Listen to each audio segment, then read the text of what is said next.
Oh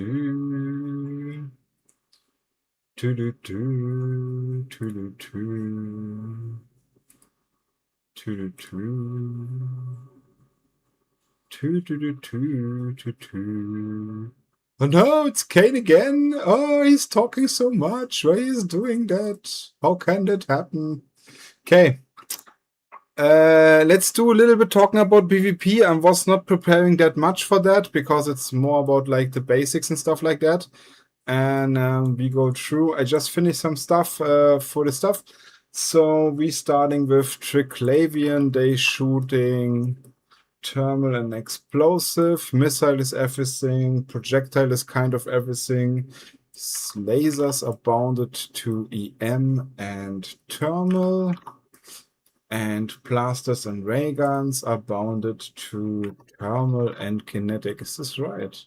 Was it not kinetic? Let me check that. That sounds wrong, right? This one I need. Chop. More, and more does thermal 75, kinetic 42. Okay. I should trust my papers. I should trust my papers. So, and for projectile and missile, it's different. Nice. So, then I have this. I'm in the dojo. I have pinged, I think. Did I ping? Let me check. Ping dojos.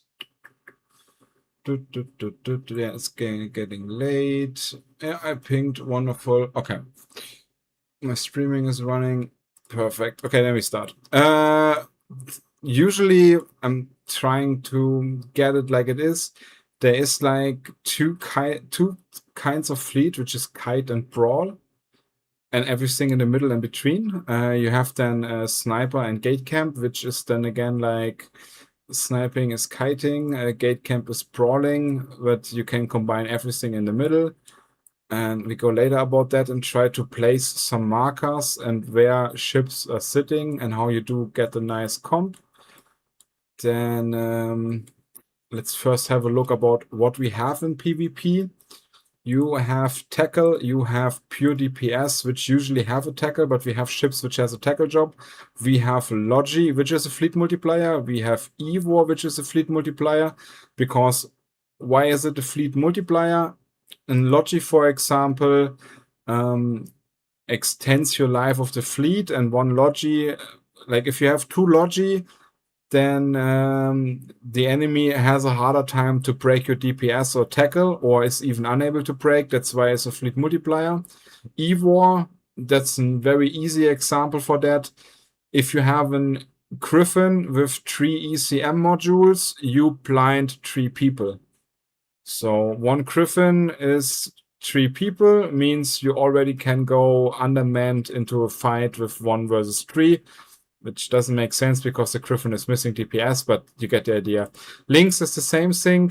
That's the magic number of like getting roughly 20% bonus. If you look at your modules and if you look at what an officer module, for example, is, or we just do it on live and I show you that. So let's take, what do we do? A multispectrum. That's easy. So we take a multispectrum, this one here, and that comes with 32.5%.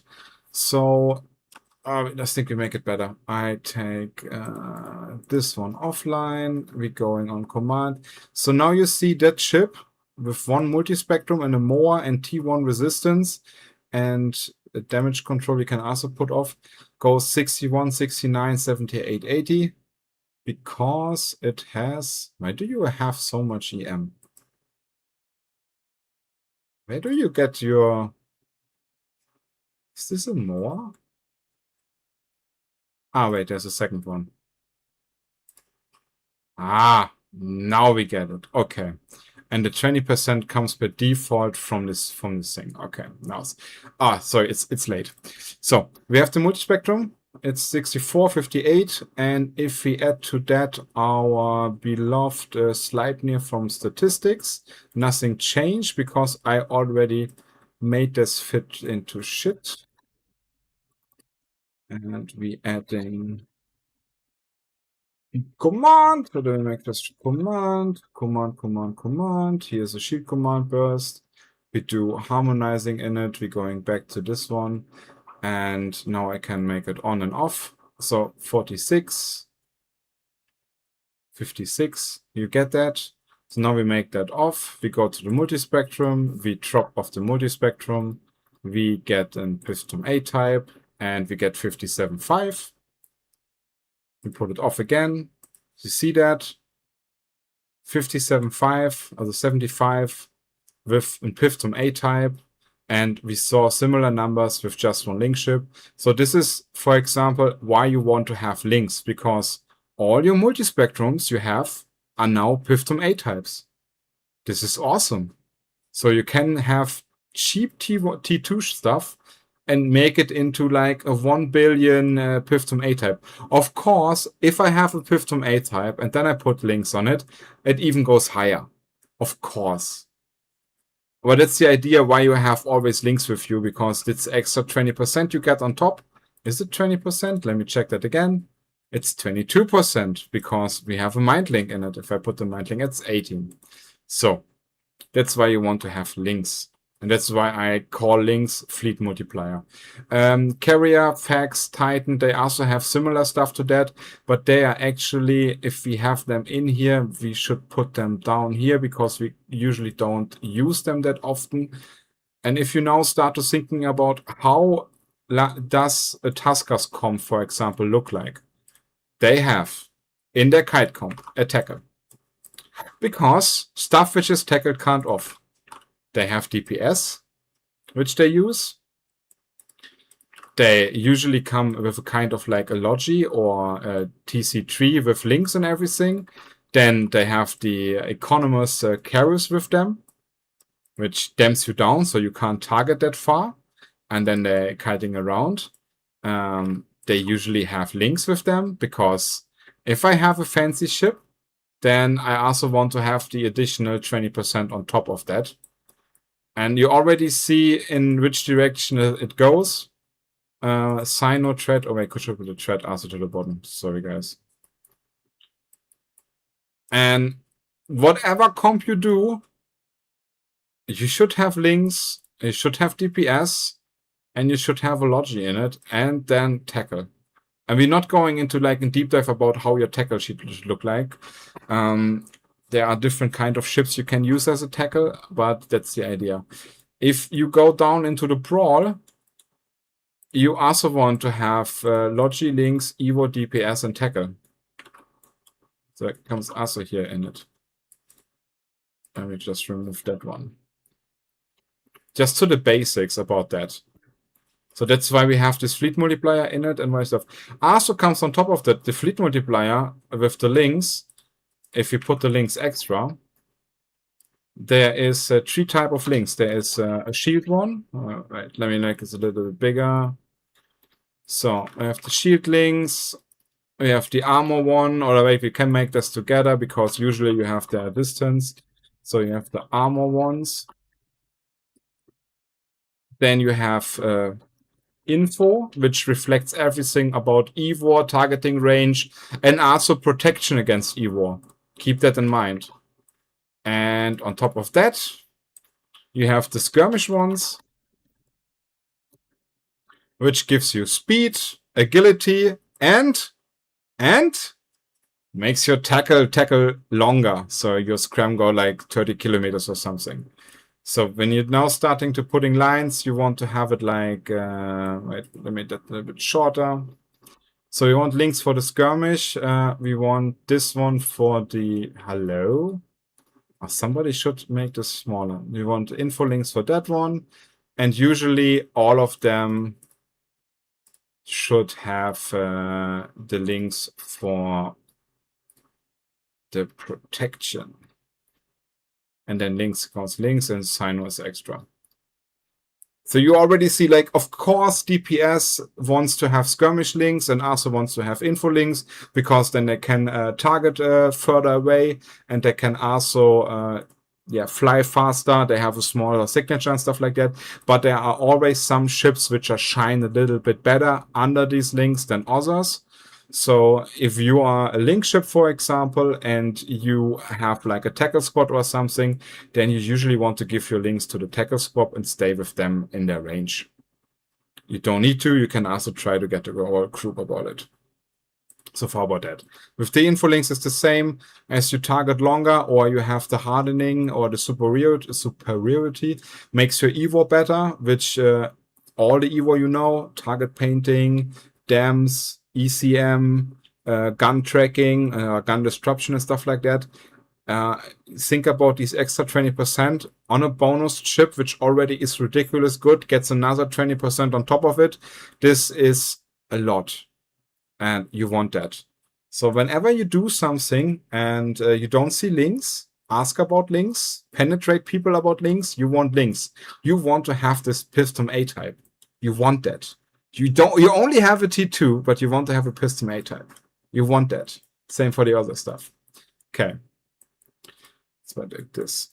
Then the other fact sheet, which you should definitely have in your mind, is there are T1 ships and faction ships and stuff like that.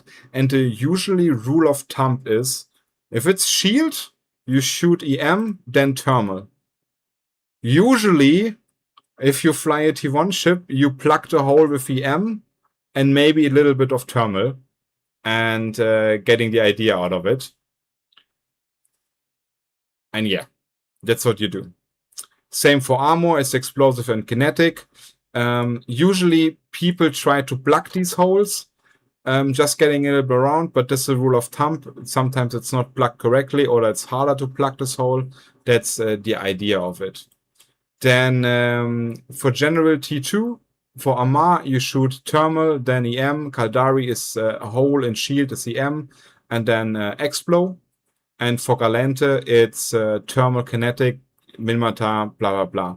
So if you face any kind of comp which is fighting you, then you look at them, what they fly, and then you consider which kind of ship you want to bring, which has the right damage. So again, if we put now our stuff here in it, the plaster rails, for example, let's put it like this.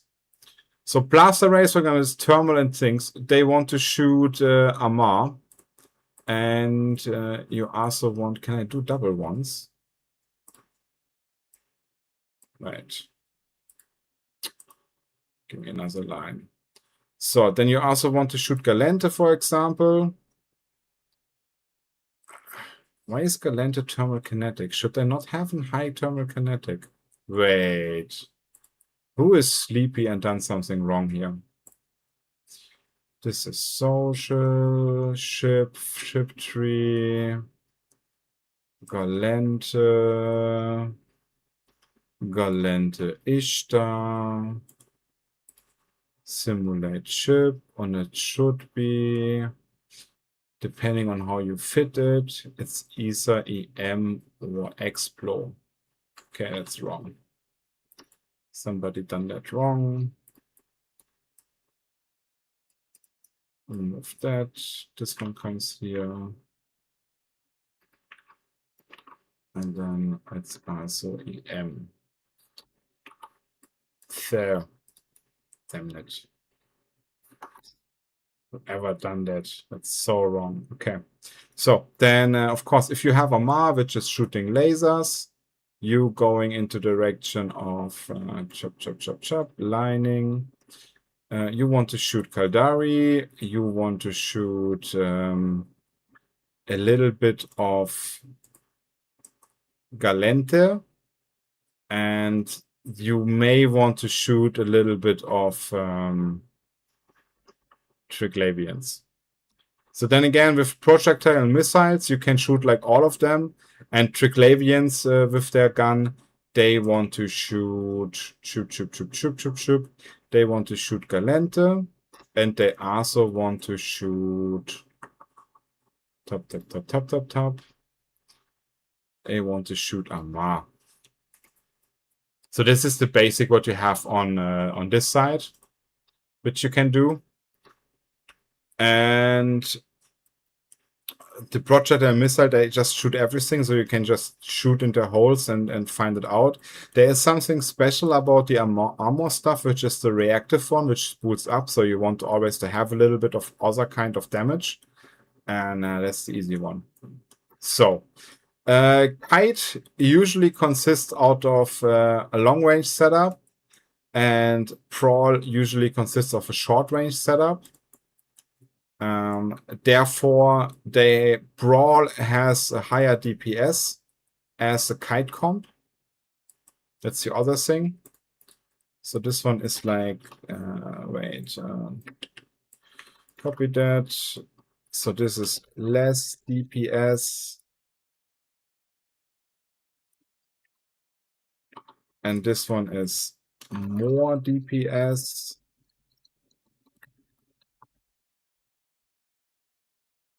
Because shorter range. Then, so right, we have this, we have this, we have this. With Kite, you usually go into you fighting in the ESS, which you can say. Or let's find out the enemies about that. So your enemies are combat probes, fast tackle, Evor, dams, gun tracking, gun range, also gun Evor range. What you can have into that.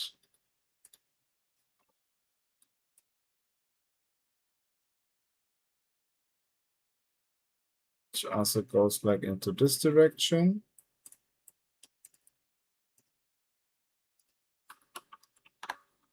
Against this. And of course, if you have this against, then they don't care about that. The issue with a Brawl is if you have this one here, you would put it like here. And then it is like a different kind of idea. It's not combat probes. It's actually like Kite, no tackle, also no fast tackle. It's ECM on range. And probably it's also gun Evor, because that limited range you have, you usually can't shoot that far, so better it is you have that. Goes into this direction. So we already have like a little bit idea of what we want to have to fight this, and we also have an idea what we want to have to fight this. With this one here, for example, with a Brawl, I would add also Noid, because they're actually like so close to you that you can use Noid into this direction, which makes it easier to fight. And this also like against the Gate Camp and the Brawl, which are like similar situations. I mean, in a Gate Camp, you always can have kitey ships and also snipers. But usually if you land with a sniper in a Gate Camp, you die. If the Gate Camp gets harassed by snipers, then the Gate Camp dies. It's vice versa. Stuff like that. So we have this. This one comes here. Then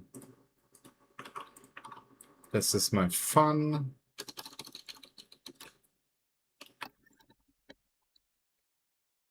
So how to catch. So if you are in a gate camp, for example, you want to have the insta lockers in form of a scram and web. Top. And then you go DPS Logi to hold everything alive. And then you are fine. In Brawl, you don't catch. It's super easy. Just be there.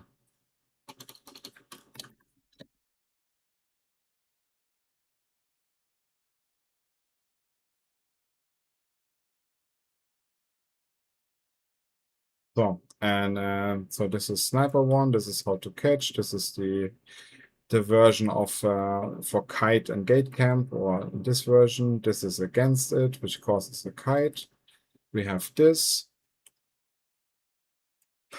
So now we need to go a little bit deeper into like fleet setup and environment. I mean, this is the rough estimated idea how you do. Snipers usually warp around and are super long range, so if you put dams on them, they can't snipe anymore, so they're out of this range. And now I explain you a little bit about how we fighting a kite comp. Maybe on the ESS, something like that. So you have the kite comp. Let's say it is here. And they have S range. And we make that red. So that's the kite comp. That's our tackle. That's our logi. That's the DPS. And the logi has, make me another oval. And this one is green. Then we put this here and this one here. So as long the tackle stays within the logi range, everything is fine. If you add now to that another oval, which is the DPS range again, so this one is red, for example, because it's the... No, yeah, this one. So as long this one moves as one unit, everything is fine. If your tackle, for example, is here, then... Wait, I didn't want to add that.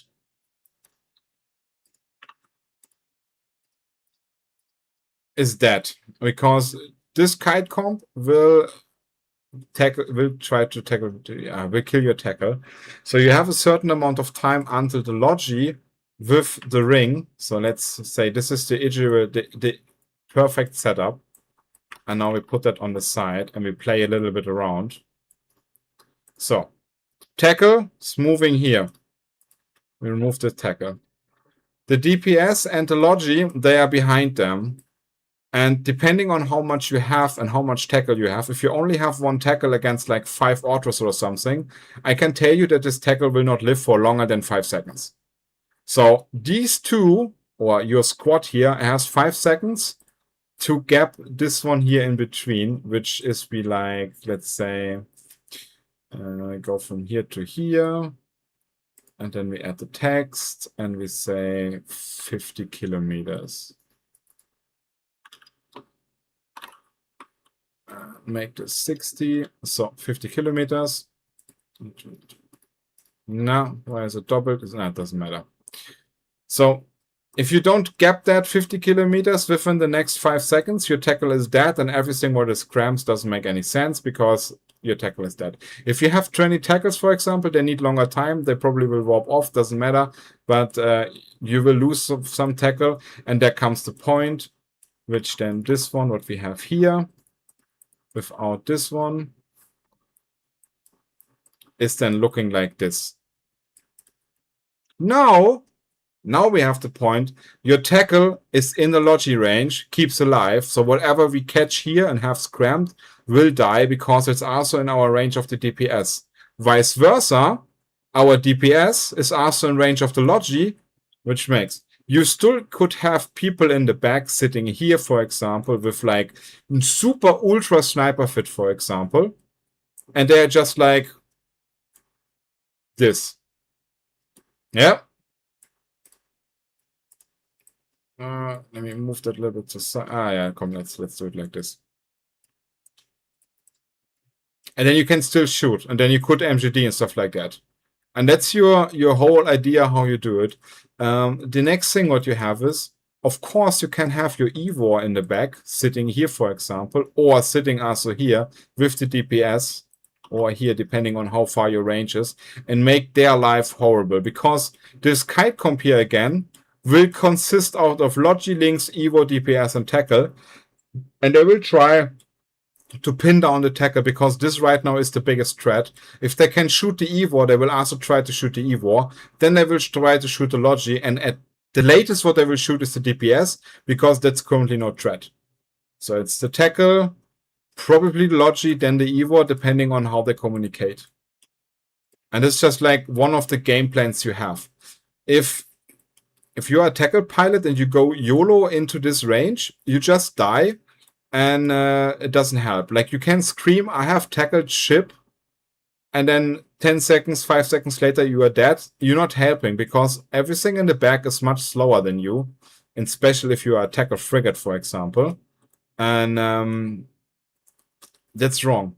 What you can do is, if it's not on the ESS grid, for example, let's take this one here again. Let me copy that.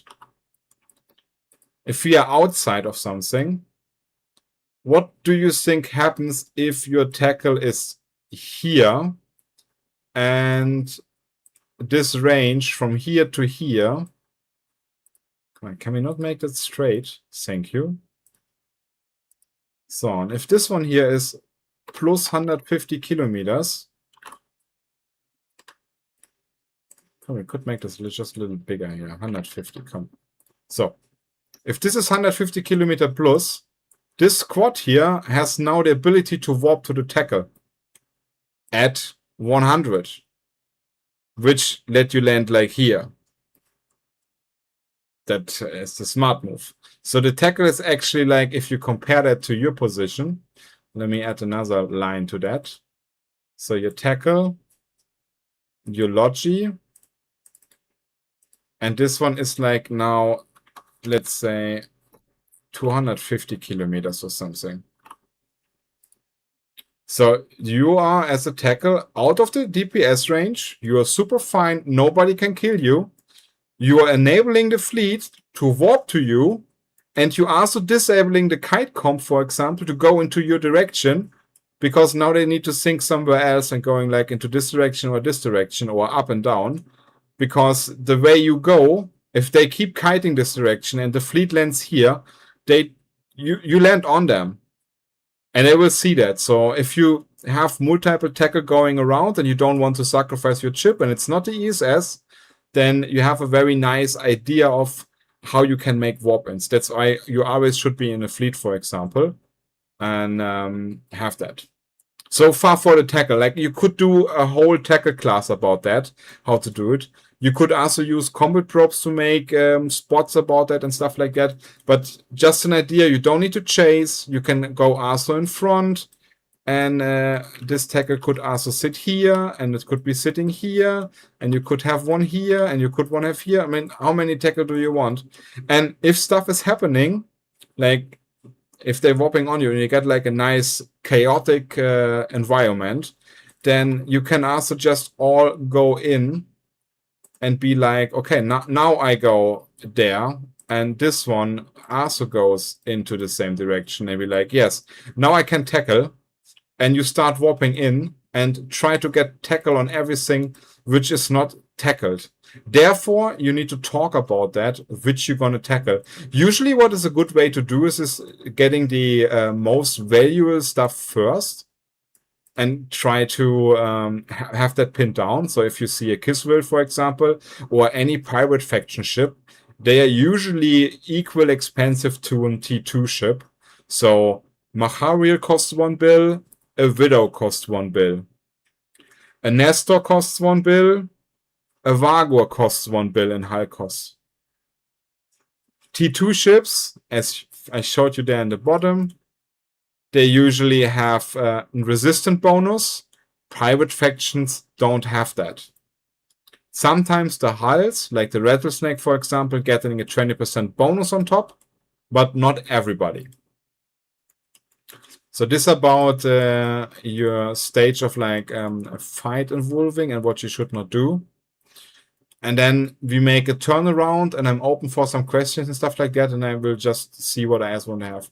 The biggest stuff about PvP is how to get content. And now we're taking this one here, for example. Right. So, ESS robbing, Skyhawk robbing, structure ref bash. maybe we can add another one here in the bottom. Nice to fight.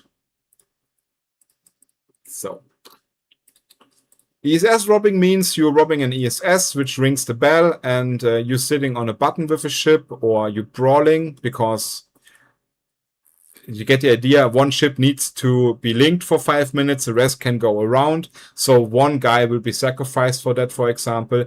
But the important stuff is, which, let me write that down. Ring the bell. Right. Ring the bell.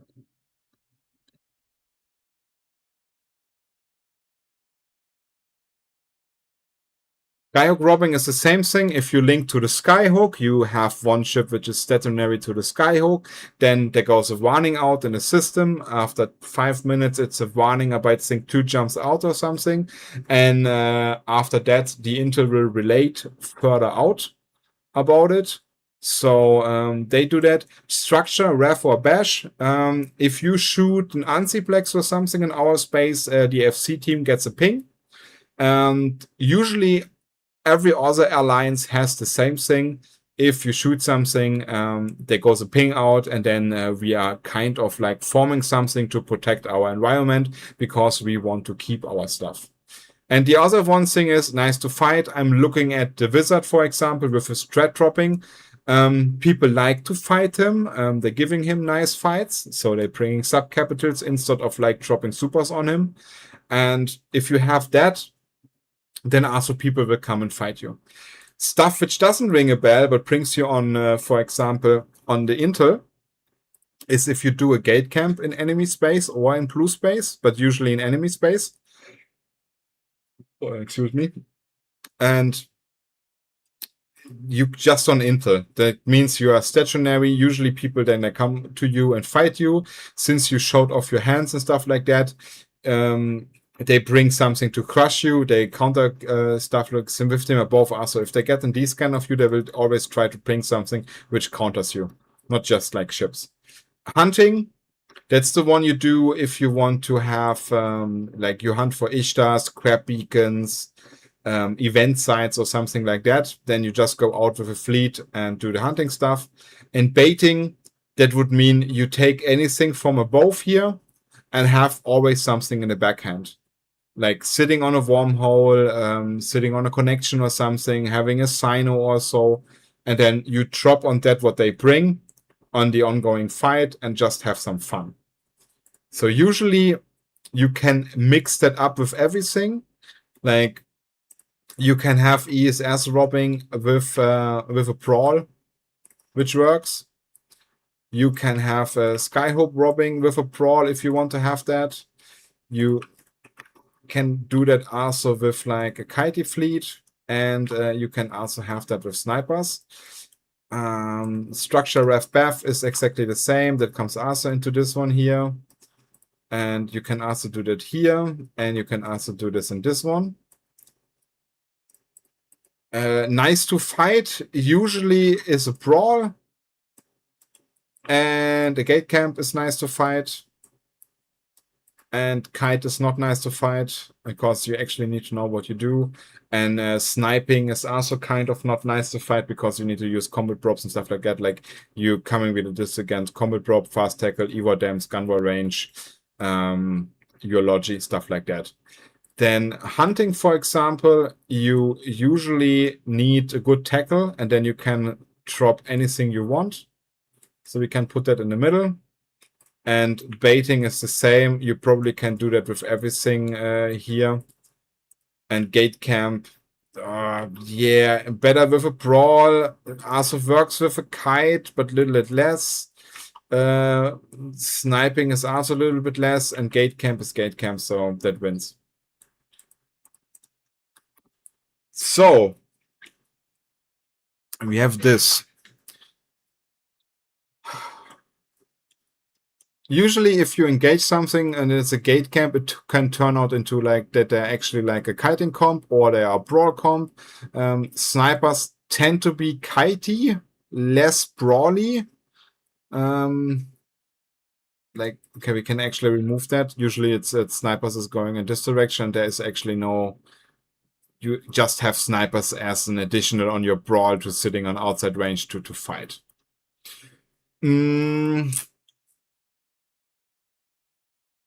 Nice ships. Yeah, let's do and cut over into which kind of ships you can have for nice stuff, and we usually see, and then have an idea about that. So let's start with tackle, for example. Tackle, usually everything which is interceptor is awesome. If you want to go a little bit more beefy, it's the Jaguar, which is super fast and tanky enough. Why is the Jaguar tanky and super fast? I show you the resistance profile. Look at this. 75, 60, 40, 50. That's already awesome. What happens if I take, for example, Kaldari Crow? Let's check the Kaldari Crow, for example, and you want to have this ship, and you see it goes like 0, 30, 40, 50, but when we want to kite, we usually want to have something which is like fast, so we cannot put 400mm plates on it because it gets slower. It recently got buffed. I'm with you, it got buffed, but still the way to actually have some nice kitey ship is you have like shield, and therefore again, the stuff which you bring to anti-kite is fucking Winmatar. Winmatar is the way to go, because also here, wait, this is the wrong one. We want to have the stiletto. I mean, it's only 10%, but again, if I look at my nice stiletto fits and I take the, which one is this one? This one is from Volta. That's not that nice. Where is my shiny and chrome? This one. You still see it's only 22%, but more than nothing. Goes like 5k. If you heat that one, it goes 7k. If you take the Jaguar, chop, chop, chop, chop. And maybe you don't take the super expensive ones here. Wait, where is it here? The Ramjack Tackle. So this, for example, or the heavy dual prop. Wait, this one is closing also from us. And you put that off. That goes 3.5, goes 5Ks, and 5K is already like kind of enough to get a tackle on it. Remember back, the stiletto goes 7K heated, this one goes 5K, and then, as I told you, Kane, you have no idea how that works. I'm like, of course I have knowledge. You put in rapid deployment, you skip in this one, you put the command links on it, which is the, where is it? So now this thing goes cold, 4,337, heated, oh wait, 6,000, and if money doesn't count, you put an level 2 overclocker into that, right here. And now we're going 637. I mean, it's 300 more. And cold, we go 4,500. And now we're coming to some numbers which you experience in the wildlife with people going around and kiting around. That's something you actually want to have a tackle ship. It's easy. If you consider anything else as a tackle ship, you can do that. They are all valid, but some of them, they just work a little bit better than this. And another awesome ship which I like to use is not for tackling, but for long-range DPS. That's the Omen Navy issue. Because lasers going super fast. And if you look at this one, for example, it goes 2,500. With links, it goes nearly 3k, which is fine for a ship. But if we now put in our Aurora, for example, we can shoot 100 kilometers. So we're kiting in like 3k speed, and we can shoot 100 kilometers. It's only 213 DPS, no worries. That's still enough to kill, tackle, and stuff like that. And then you walk around. Of course, if you want to kill small stuff, where is it? There's the Modus Legion. There is the Ortrus. rapid light system, for example, which works very well against small stuff. And you don't need to go like, no, wait, this is not good. PvP anti-frick, something like that. And now if you put in your faction, whatever, you get 78. And if I put in the missile range, you still get 68. You can also buff that to like to 100 or something. And then you have like a ship which is able to kill frigates on a very certain range. And of course, this one just goes 2100 because we actually should unfit one of these. And we should put in a nano. Because why not? Wait, where are my good nanos? Then we just put a domination in it. So it costs 2-3. So you still need to gimp that fit a little bit, that it goes faster, because you're actually too slow to do something. And you need to gimp this a little bit more around, that you are actually like keeping up with an Omen Navy, for example.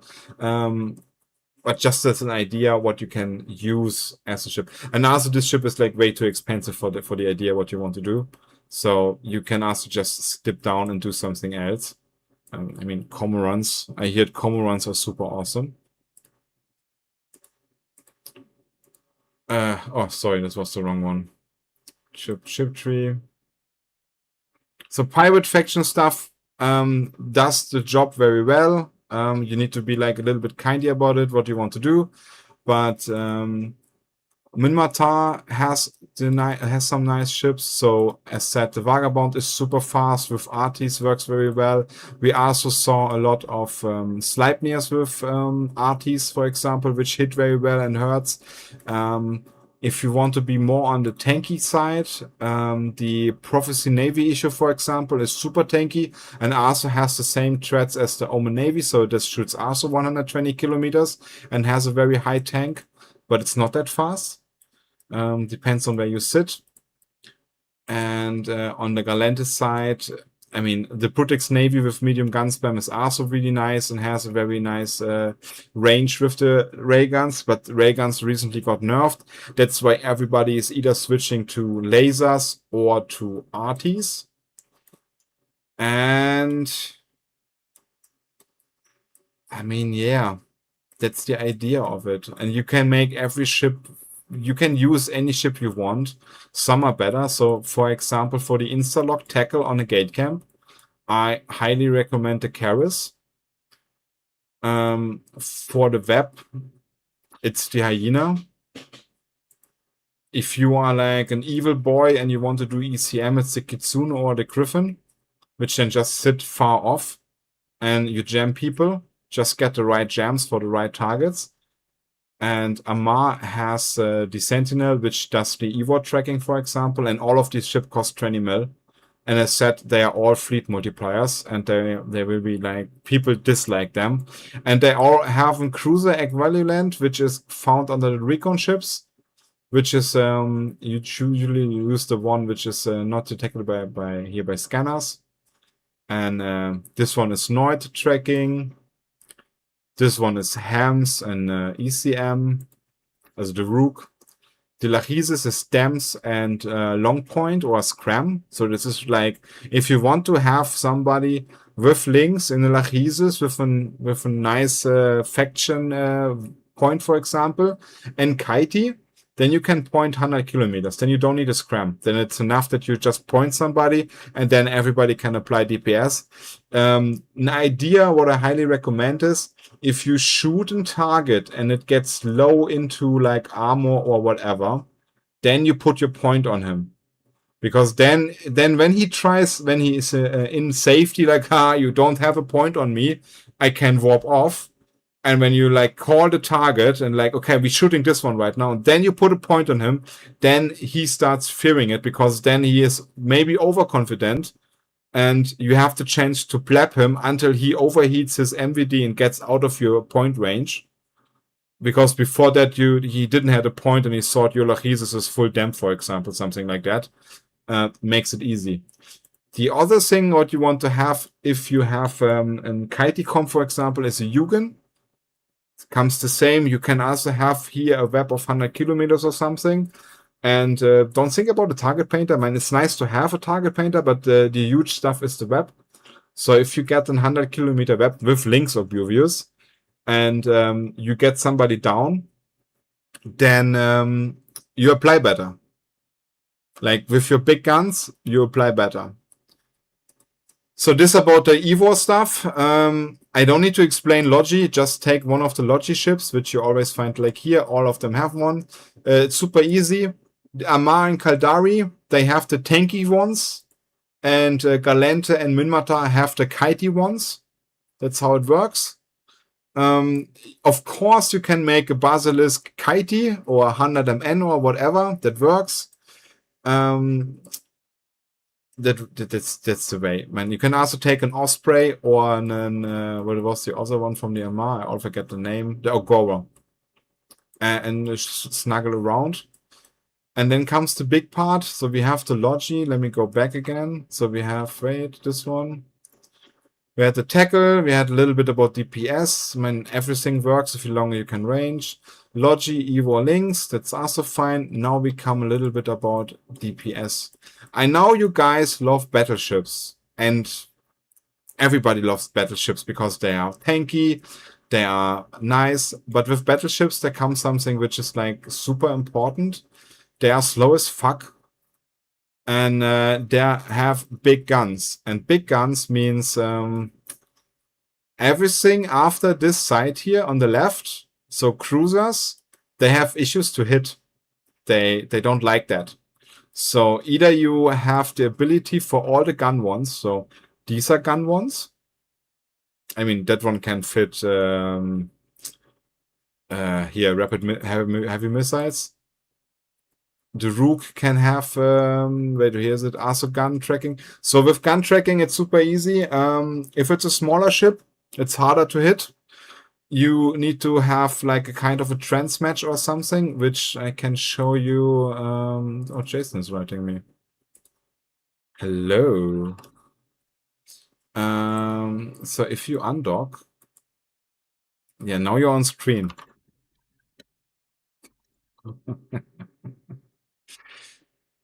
So, what I usually do is I have one of these fleets up here, and currently I don't have friendlies. So, and you can also add here on top the transversal. So you can do it with angular and transversal, both works. And as lower this number is, as easier stuff is to hit. And with a battleship, for example, you want to have like the one with the lowest numbers is the one which go. Of course, I want to see cards fitted with a 5th A-type. So, okay. So now my ship is just going in one direction. And if I take my awesome saber here and I'm going up with an MVD, you see how these numbers are raising, like 1000 and something like that. That makes it for a battleship really hard to hit. Like super hard to hit. So either you sit still. So now I'm stopping. You see the numbers are going down. Which is like perfect, for example. It's nice. You can just also like for reference. So the other thing is what you can do is this. You can click on a ship, for example, on Cabal. And Cabal is not moving. Wait, do we have somebody which is moving around? We make this super easy. Wait, give me a second. We're going in a Forsaken Den and I show it you there.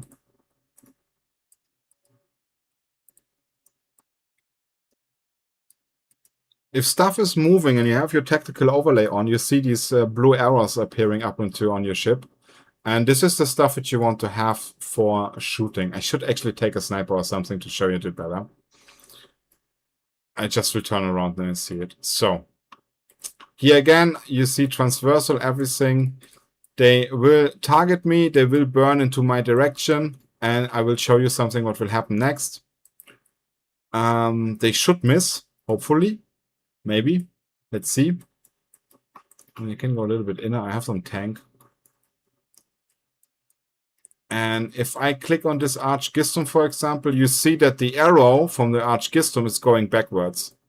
This one goes sideways, a little bit on the bottom, stuff like that. And you see hits, but they're not hitting me. So now I'm turning around. And I get this one, for example. So this one is my alignment where I go, or which I want to go. This one is the ship alignment. You see 975.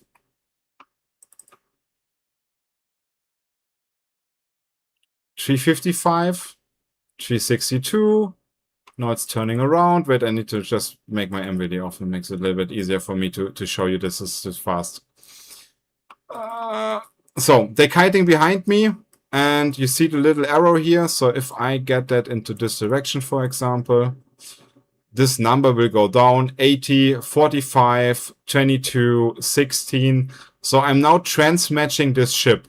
He is tailgating me. I mean, I'm also super far off, but they're tailgating me. That's why the numbers are off. If you are a tackle ship, for example, and you're tailgating me and I have my guns, I will hit you perfectly, no matter what your size is. And it's one way how you can do that. You can also see that like they're now all tailgating. I think that's also tailgating. The alternative is let's burn in and eat some damage. So I show you now the other idea of what you should like do. So I'm now going straight in and I'm like, yeah, okay, I want to tackle something here. For example, the Archgistum, and let them get a little bit in range. They usually should have like, what is it, 30, 50 kilometers range, which I do. So I'm going in. You see the damage is coming. So the Gistus Tribunus, for example, they're shooting 40, 50 something. And now damage is coming in. And I'm going in, damage is coming. Now we turn to 50 degrees to the side and hopefully don't die. Woo! Oh wait, I don't want to die. Woo! Oh, this is a bad example. Let me warp off. Oh, okay. That's how you lose a ship. That was a bad example. Let me get a new one.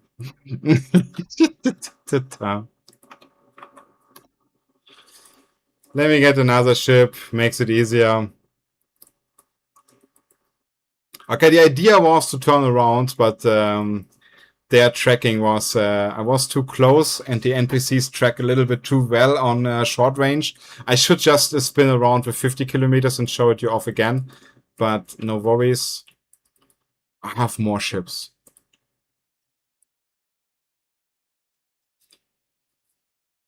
Ay. So, no worries, just a saber. Let me get something which makes more fun. This one. This is autocannons. This is arties. Yeah, let's take this one.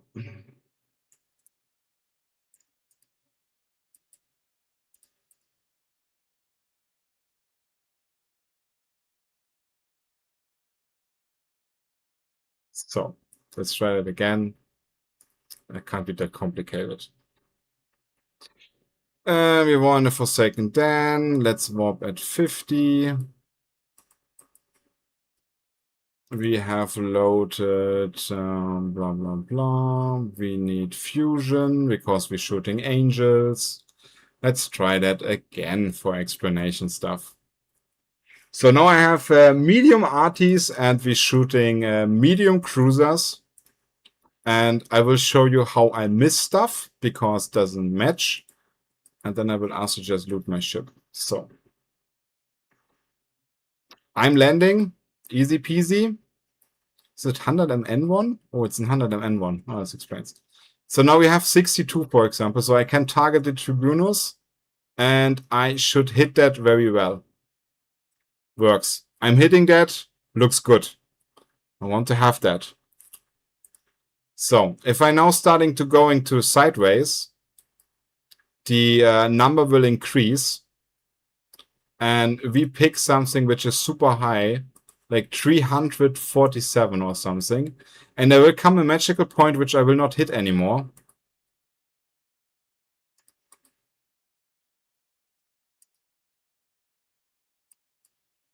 So you see, I'm still hitting that one, 600, 700. Let's also target this one. Do we get a little bit more? Where is he going? He's like going like this one. 90 degrees could be this one. My range is 15 to 48. I should pull a little bit out. Or go a little bit in. 800. Let's take this one. 827. 803. I'm still hitting. So for this ship, for example, everything which is in like the battle cruiser class is fine. Let's try the Archgistum, for example, which is Archgistum Phalanx, 867.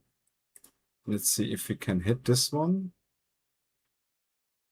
That should be smaller from this size, and we should start missing stuff. So 300 is not that much, which I was expecting. And we just can go into like an orbit.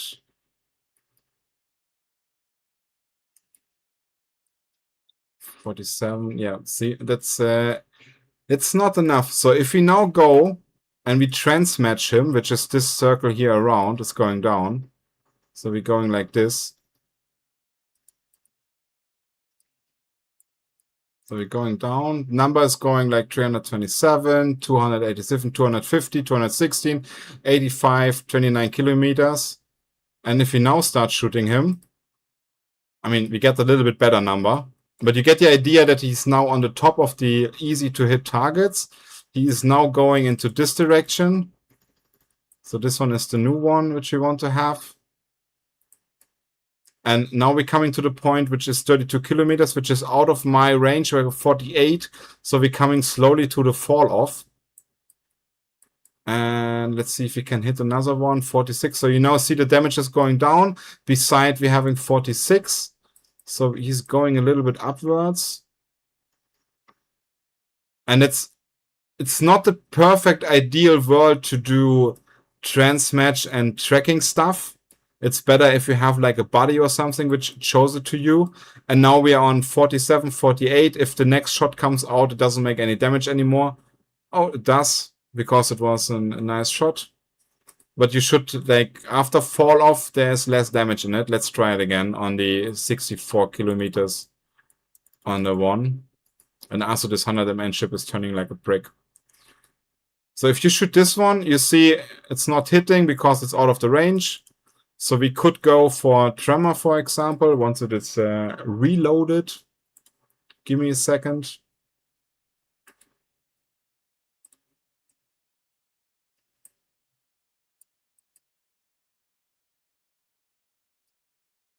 So this goes 78. So we should be in a perfect range to hit that one. And you see 2,500 with these guns on 47. So this is like on our sweet spot to kill people right now.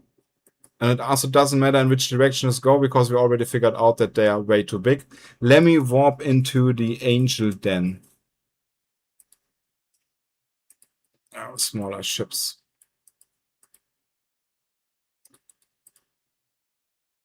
I want the frigate. I think cruisers are a bad example to shoot with medium guns on a cruiser.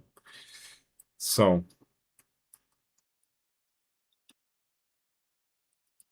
Come, Mr. Sleipnir, warp. In the meantime, I can drink something.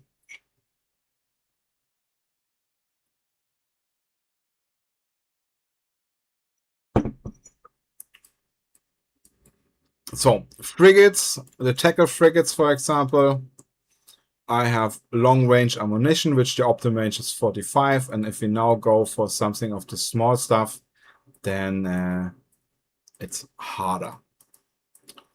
So, we try to target them all. This one is, for example, nice. That is 50, 39. They're coming all at me. So even with long-range ammunition, I'm not hitting, because 180 something, that's not enough.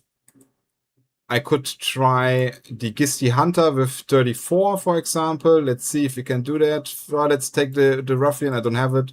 50. 50 is enough. 40. 40 sounds good. Should also kill one with 40. Because he's coming straight at me. So if I now go for the Gister Nomad, so Gister Nomad is going 379, and he's way out of my optimal range, so way too far. If I try to shoot him, I'm not hitting him. Doesn't work. So what we can do is right now, we see this blue arrow from him, which is this one. And where's mine one? Right. Is he going this direction? 204, 240, 169, 160 off. This is this one here. Oh, yeah, this is the Gifty Restaurant. So if we align now, he's going to 53. If I try now to shoot him, oh, he's going down a little bit. 110, 103, 79, 20 knee, 88. This was not enough. Can try this again. 75, 76. Oh, I should split my guns. 73. Ah, that's still not enough.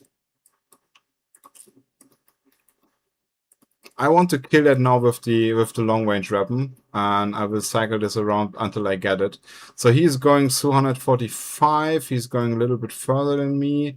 He's going into this one. Give me skirmish links.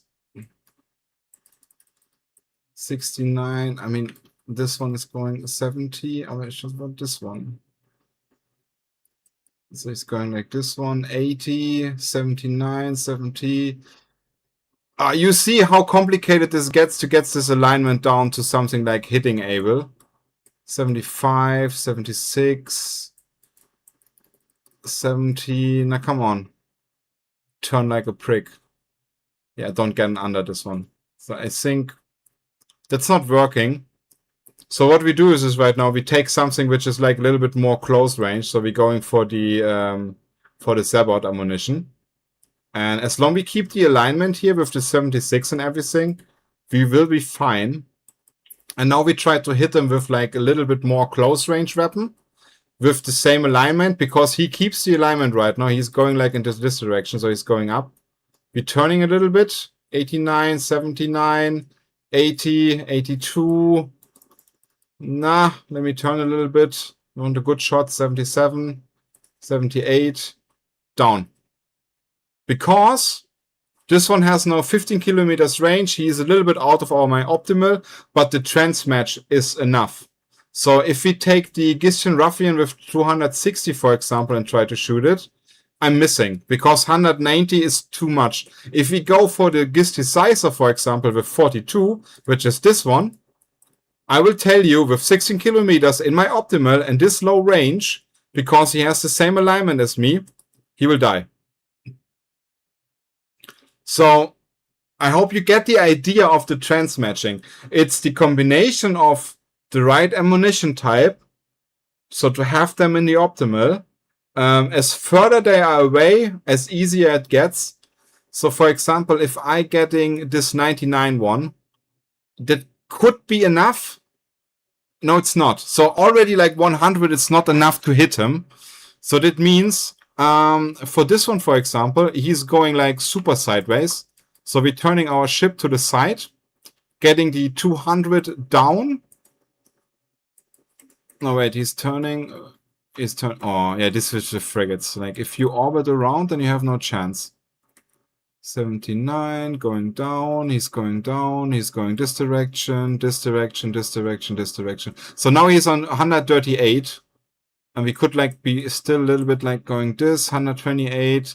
Let's try it. No, it's not enough. We need to get it under 100. So we're going a little bit up.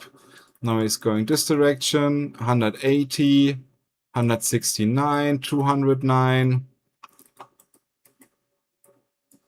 So the alternative is, if they are going around you and you have no chance to get this fucking trans match working because they are way too fastest, you choose destination, you hit your prop mod, and you like, yeah, keep your trans match and everything, I don't care. Heat your 100 mn AB, for example, and then you just go fast, and you will see something which has happened is, for a short second of time, the numbers will go up, and then once I have enough range, they either start going behind me, and then the numbers going down because my range is going further. They starting to tailgate me, and the Gistian Ruffian, for example, this one is 90. We know 90 works, so this one dies. Then we can go for the next one, which is 127, 122. Now they start also going behind me, and this is the next one I can kill. And I will just snap him. Also snapped, and then there comes the next wave. This one is 114, for example. This is Sizer. This is already like a destroyer. It is a bigger size. That should also die. And that's the whole idea of this trans-matching stuff. So you click through them. You see the blue arrow, for example, where it goes. And if that blue arrow matches with your stuff, so this one, for example, is going straight line, then you can snap them. So why do I didn't hit? Because my engagement range is 48, maybe 55 or something, depending on the fall off. So I just don't hit anymore. And this is about the trans match. And all of your gun tracking stuff, all of the guns, they have a similar idea of how it works. So you cannot point your big guns at something and let's just shoot it. Doesn't work. You either stand still. So standing still, for example. So if I'm stop moving, then for me, everything which approached me getting like very low numbers. And then I can again load into Tremor. And you see that they are way too far off because I was too far for the ships. But since they are now coming in a straight line to me, 61, and I'm sitting in like a duck still, I'm just hitting them with like no problem. And it will the same work with this one because he's also coming at me and it's closing distance. So he would need to spiral around to not be in my range. But since it's an NPC, they just go straight line. And for me, straight line means low transversal of 21, which means I hit perfectly and they die. Pah, that was complicated. Good. You can practice this if you take, for example, an Any, so an Exura Navy issue, and then have somebody sitting in a frigate or something and doing the exact maneuvers, and you try to transmatch the blue arrow. As longer this blue arrow goes, then as much faster the enemy ship goes. So you see that it's here, for example. This is 500. 200 is a little bit shorter. 300 is like this. And now they should be all the same size. If they're speeding up, this also gets longer. Gives you an idea how fast the ship is. So you're getting an idea how is it. So this one is my small one because I'm just standing still. That's trans matching. I mean, you need to practice this because in the hectic of a fight, that's super complicated. And then doing this and also watching the crit and be like, okay, he's going like this. Usually what I do is I have this like this, and then I do my Q command, or depending on where they go, or if somebody gives an alignment, then I do the adjustment and everything. But if you have the time and you're not a primary target, then usually you just check which you want to shoot. This one, for example, and then you like, okay, this is this arrow, straight. So if I'm matching him, he goes down 102, 29, 81, 71. I think now I'm a little bit out, 15 kilometers. And then you get them lower. Like now it's easy because they're tailgating me, but that's the idea of that.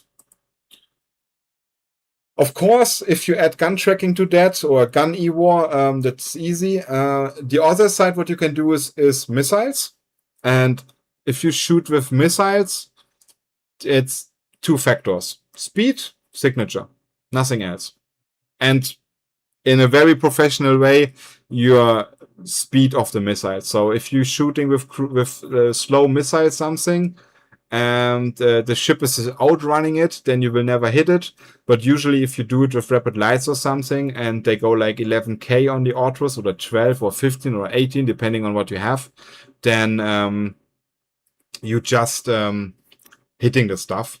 And then the two factors are how fast was the ship and how fast is your explosion velocity, and then the signature.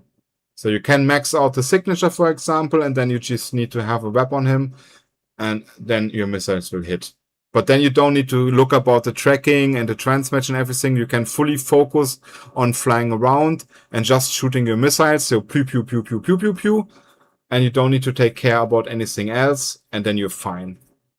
So that's why missile or missile ships a little bit easier to kite, because you can focus more on the kiting and then just keep the shooting stuff.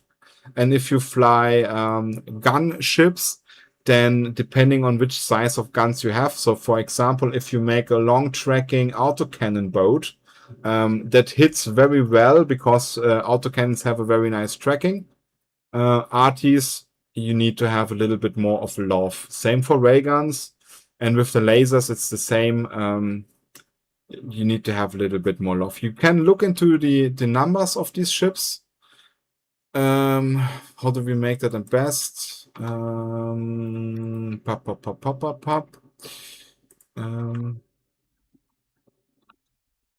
Show you that, and then we're stopping the deep dive there. And if somebody has questions, then go for questions. So, for example, we have plasters. That's the highest tracking you can have.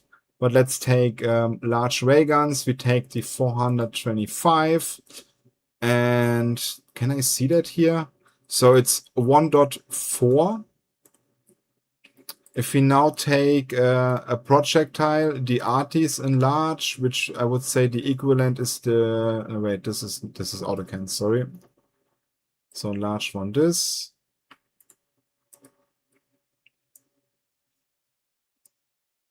And then you go with tracking, it's 0.9 versus 1.4.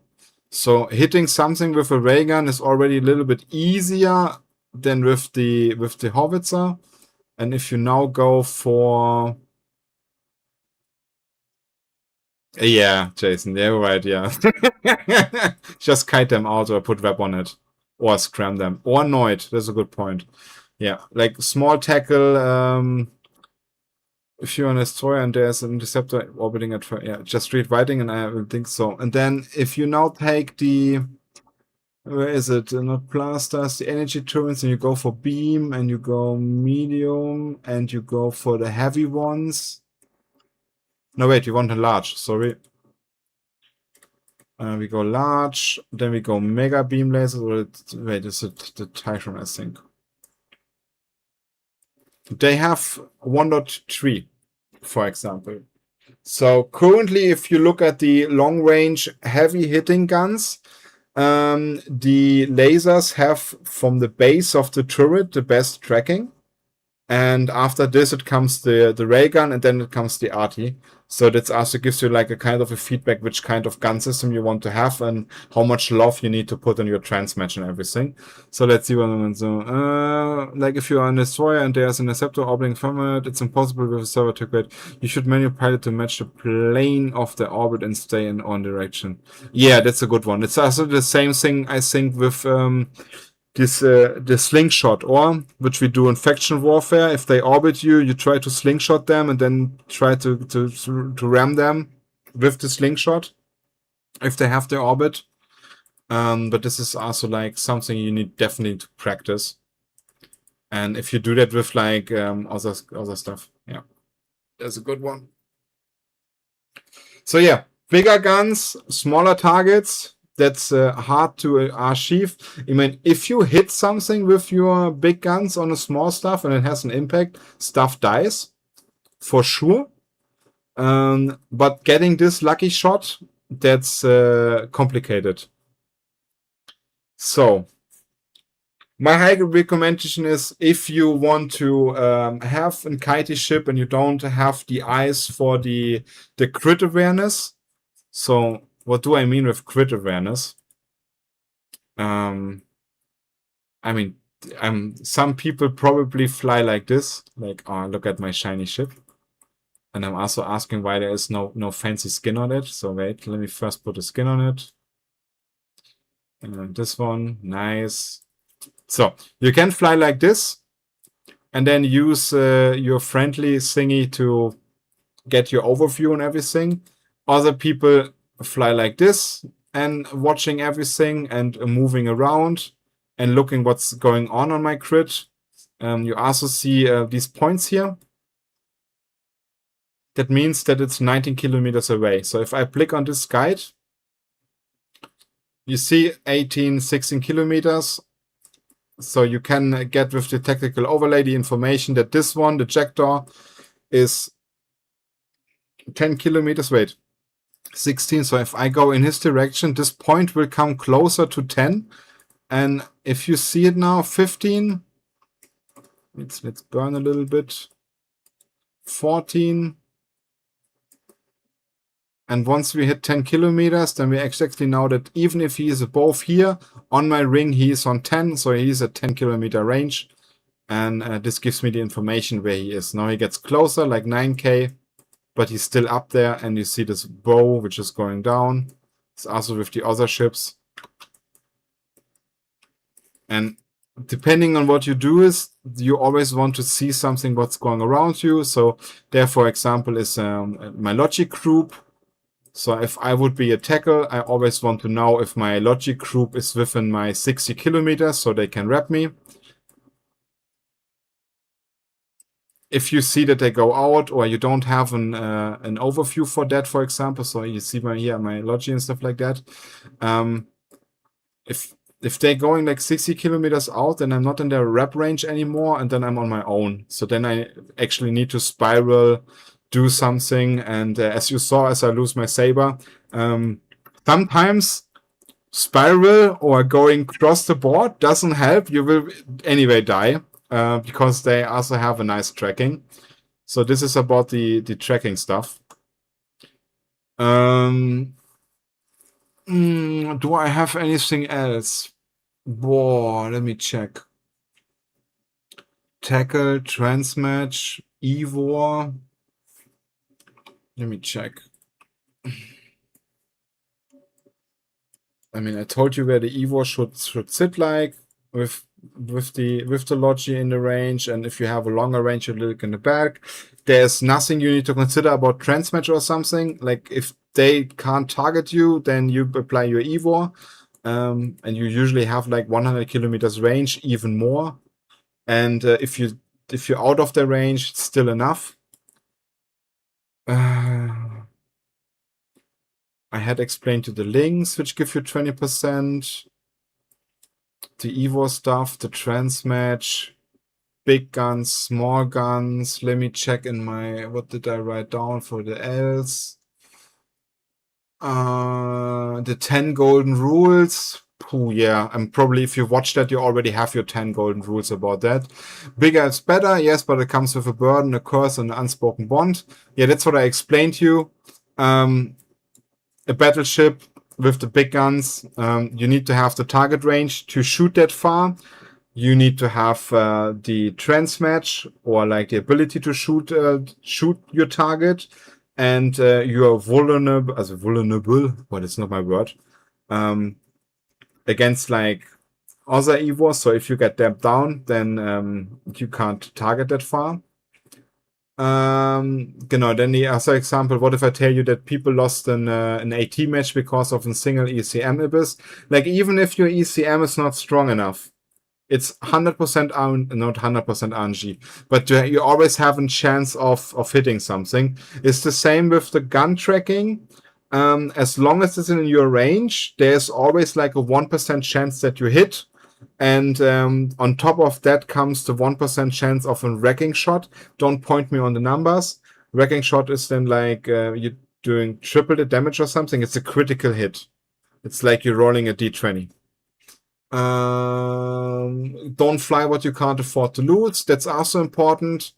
If you want to fly fancy ships, then always have more of them and fly something you like.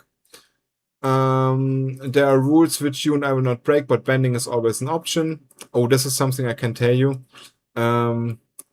If they kite into this direction, so this one kites into this direction, you do combat probes on them.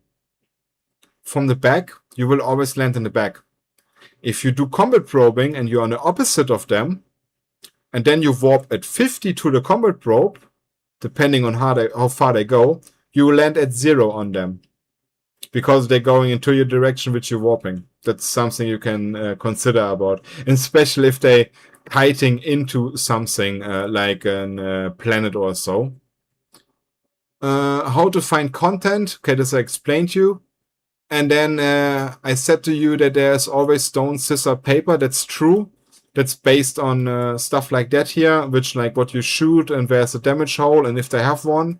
And Mr. Röhrisch, for example, that's from a German comic with motorcycles, and he is they playing here stone, scissor, paper, and then one of the guys is doing Mr. Röhrisch, and that's like the Trump. He just wins everything, so you have no chance in that.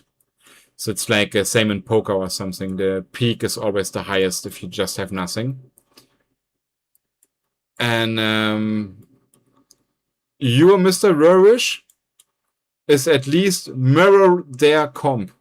If they bring something which looks like promising, so they have a Karis, a Sleipnir, a Scimitar, and in Stiletto, bring the same. Bring the exact same. And then fight them. Bring the exact comp with the same stuff. I mean, they're probably a little bit more fancy or something, but then you usually come with more people. So you bring like 2 Karis, 2 Stiletto, 2 Arti Sleipnirs, stuff like that. And then you play the exact same as they play. Like the Karis will try to blind your Karis, but you have a second Karis, so you can blind the Karis. You can put sensor boosters in. You always have the advantage. We live here. We can fit our ships accordingly to there. They need to go either back to their hole, back to their home. So if it's fraternity, for example, they need to go back to the hole, back to the home system, and then they can refit their ship. So they need to have everything on hand. And we sitting in our station and we like, okay, yeah, what do we want to bring? And we need a fast logi. We need to have 2 Omen Navies, for example, and some damping Evor. And they are all Minmata, for example. Then we bring red gems. And then you jam them out. And here's again the same. Like, if you shoot something and it's dying, the right moment to apply your ECM, for example, is the moment when you go for the kill shot. So when the Logi feels confident that they can holding it and all your DPS is like focusing on the target, and then you like, okay, now I'm jamming the Logi, heat your guns. And then probably your target will die because when the Logi is jammed, you're applying a DPS. Logi can't do anything because it's jammed. The Karis try to swap to the ECM boy to reduce, to lose your target lock, for example. So the Logi can lock again. The Logi again need to lock like 3 seconds, 5 seconds, and then need to run the cycle on armor reps, which comes after the full cycle, and Logi comes, shield comes on the beginning. And sometimes this is enough. And I think everything else you want to know about PvP in general and stuff like that is like you do a deep dive. So the same what we done with transmatching, you do a deep dive for DPS in a Logi class, in a dojo class. There are videos on the Brave Dojo about how do you tackle stuff and how you get an idea about what can I do, and I don't want to suicide. I want to be, as I showed you in the back, you can make spots around and just fly with them and give the fleet the ability to warp, which is awesome. Logi, like, is crit awareness. Where do I want to be as a Logi? I don't want to be shot from the enemies if I'm alone. So if I'm a single Logi.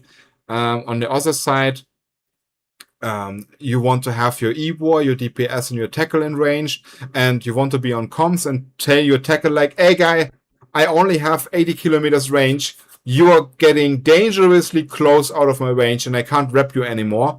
And then I need to catch up for like 5, 6, 10 seconds, which means you're on your own. Blah, blah, blah. Evor is another class which you can do, because, as I said, there are like different types of Evor. They all work a little bit different. Don't try to put gun tracking on a missile ship. Doesn't work. And links, how people fly links in small gang is you're always like DPS. And if you consider links flying in a big F1 monkey fleet, you are like brick tanked. You don't have any guns, or like minimal guns for like a little bit about tackle and stuff like that and smart bombs, but you're mostly there for supporting hundreds or 100 people with links. So they all get their Piston A type as out of the multi-spec T2. And you don't need to shoot. But in small gang again, your DPS is also important. And as in BC, you do a lot of damage. Last but not least, Tread, Carrier, Fax, Supers, and Titans. I would put them a little bit down there because they are like special. Treads. If the enemy has a decent amount of logi, then don't try it. You need way more horde treads to apply damage.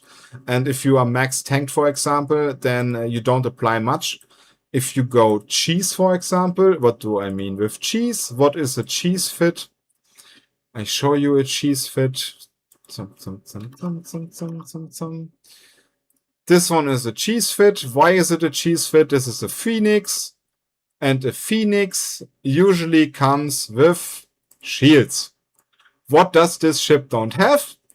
It doesn't have any kind of shields. It's double cap injected. It's had 2 target painters. Is going on range. And if we simulate that ship, for example, it shoots 103 kilometers before trucks.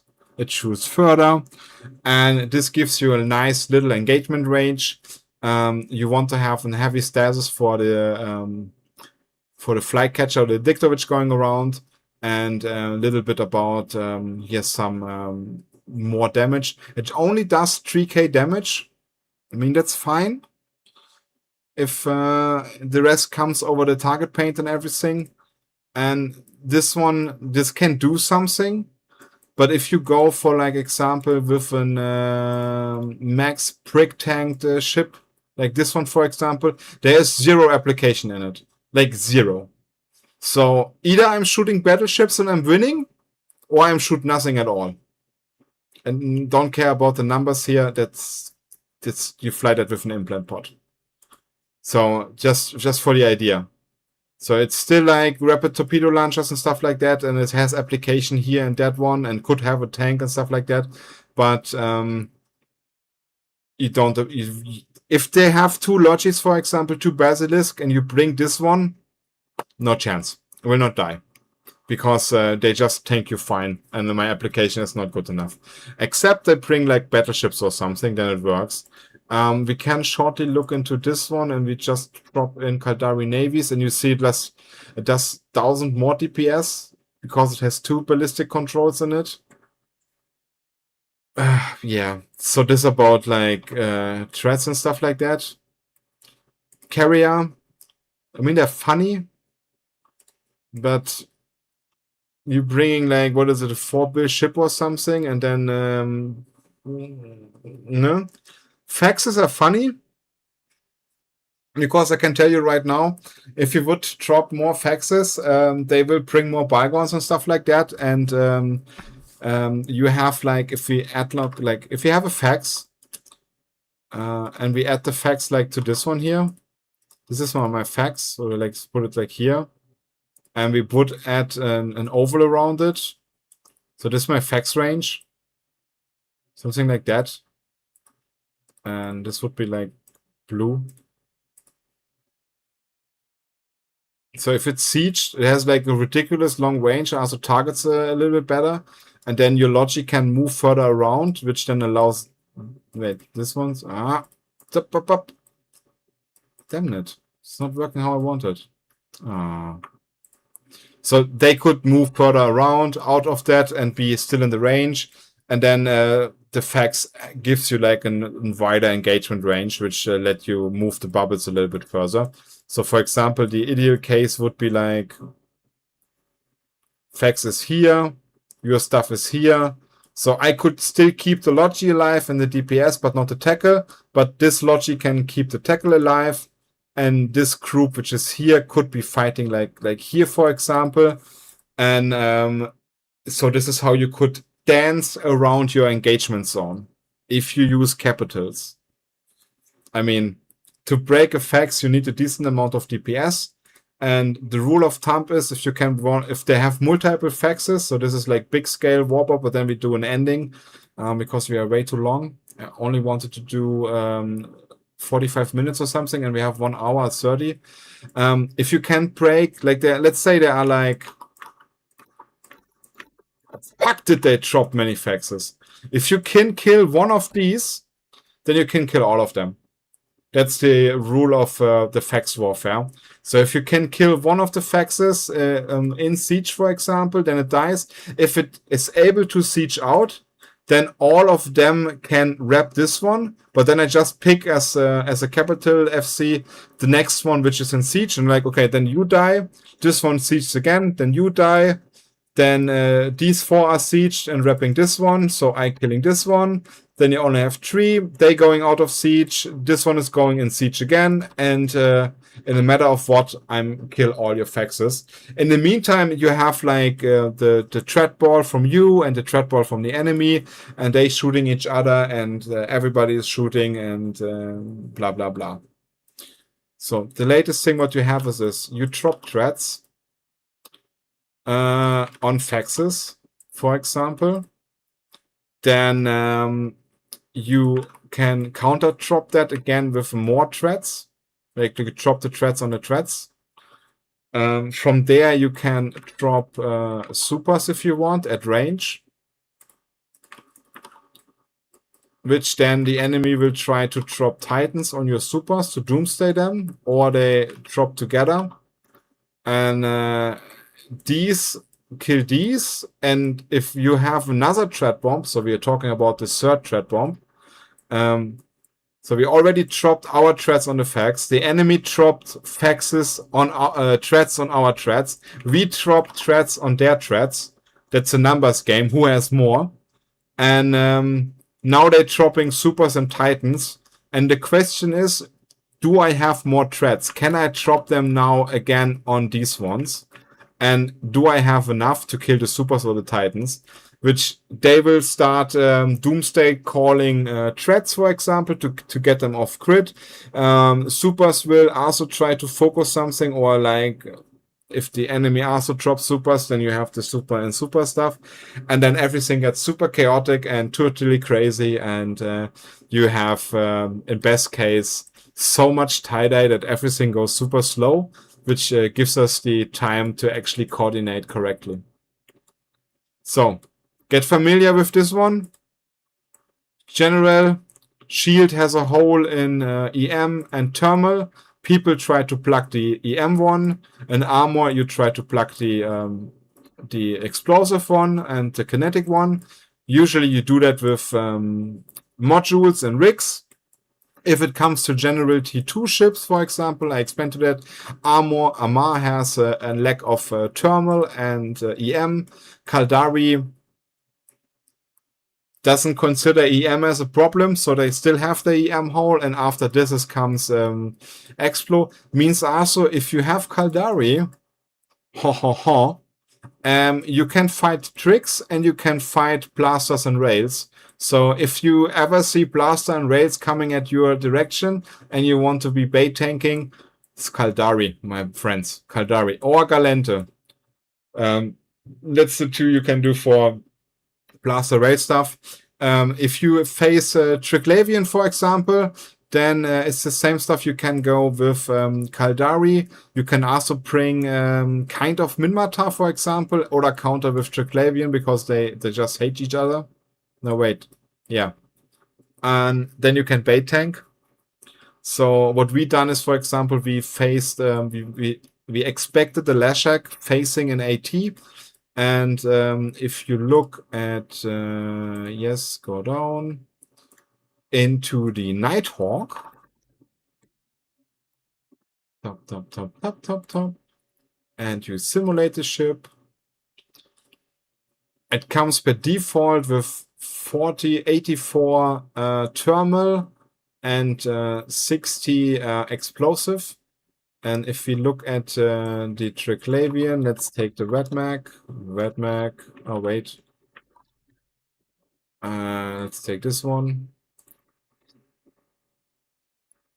It's 55% thermal and 40% explosive, or 44. And you just bait tank them. And if you say that you know that they're coming with a Leshek, for example, or something like that, then you tank this one and you tank the explosive. And then this Leshek can hammer on your Nighthawk as long as it want to. If you, well, you just can't do that. Like, yeah, wait. So you go shield, for example, with shield hardness, and you want to tank. So we're already on 93, and then we also want to have an explosive one, which is 82, and then we also want to have a shield command burst, which we put in shield harmonizing, and now we have 94 to 85. And this is like from the 55%, only 6% like applies, and for the other one it's 15%. And then if your Leshek is doing like, what is it, like 1k damage or something, so 1k 5%, what is it, 50? Is it 50? What is it? Well, it's 50, I think. Oh, I bet it's too late. It's very, very late. How much time we have? Oh, already 1 o'clock.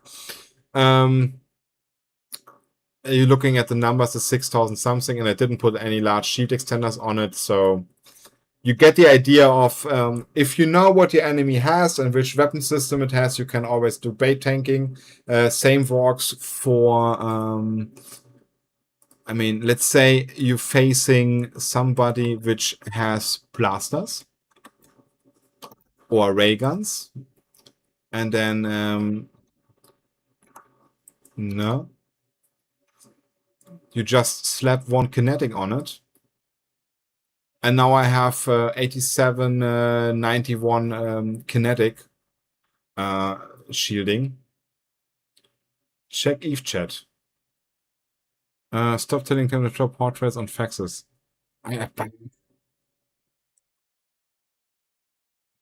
So, yeah. I'm tired.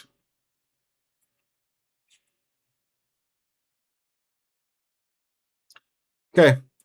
Have fun. Choose your chips. Fly around. Start with frigates. Going into destroyers. And from destroyers into cruisers. And there are people out there which have amazing videos with, I think it's a bellicose, which with the hams. So it's this one, for example, which people use for ESS raiding. And I think they're running it with here with a dual X-Large, for example, and they still have a lot of assault damage. And yeah. Okay, I think next time we do a deep dive into other stuff, tackle, gun matching, something like that, and we do it with a little bit more practice. So we actually shoot stuff and I'm not talking the whole time. Have fun, practice, try out stuff. And the worst thing what you can do is not undocking. Just lose ships. And crow. Crow and stuff. And have fun. I wish you good evening. Fly safe.